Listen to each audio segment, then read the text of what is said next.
Once again, they create such a contrasting character that broke the internet. His name is Genau. In this video, I'm going to prove it. In episode 6, Genau went on a mission and arrived at his hometown. Once he senses a slight movement in the wood, he lifts it up and spots one of his old friend. If we slow down a bit, we can clearly see his hand clenches for a second. At first, his old friend was grabbing onto his clothes while asking him about the village. 無事だよ。みんな無事だ。お前も助かる。 If he had told the truth, he'd have let him die full of fear and pain. That would have been way too cruel, creating this insane contrast with the demon earlier, who only lied to save himself. Just a moment later, his hand loosened up, but thanks to his lie, at least he can die peacefully. In the manga, their conversation ends here, but the animation team adds on to it. As soon as his body starts falling off, Genau grabbed onto it and kept on talking. どうだ。少しはマシなパンを焼けるようにはなったか。いや、この際焼きたててなくても構わない。売れ残りでも昔のような失敗作でもいい。贅沢は言わん。The animation team uses the calmest way to drop the most heartbreaking moment. Later on in the church, Method insists on asking Genau to have some rest. The manga doesn't give us any clue. Luckily, the animation team did clarify for us. There is a scene where tons of crows are swirling around. It is indeed his magic. Ever since he arrived at the village, he never stopped tracking down demons and survivors. This part definitely surprised a ton of audience. During the first mage exam, Genau was described as a cold-blooded examiner who caused lots of casualties. Zensei also thought he was super twisted, that he didn't care about anyone else.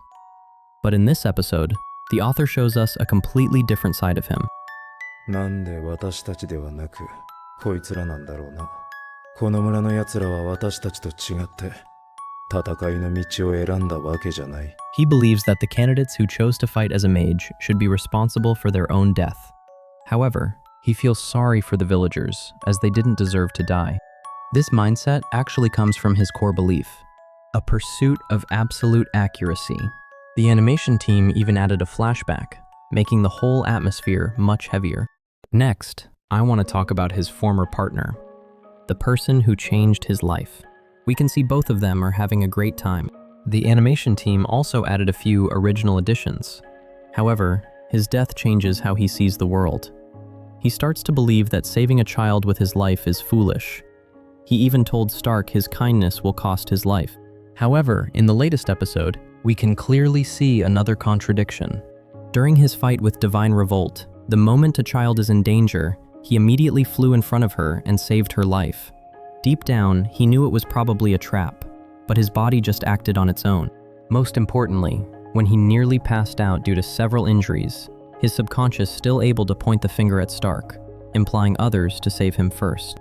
During their last moment, it is perhaps the first time we saw him smile. It represents a new chapter for his life.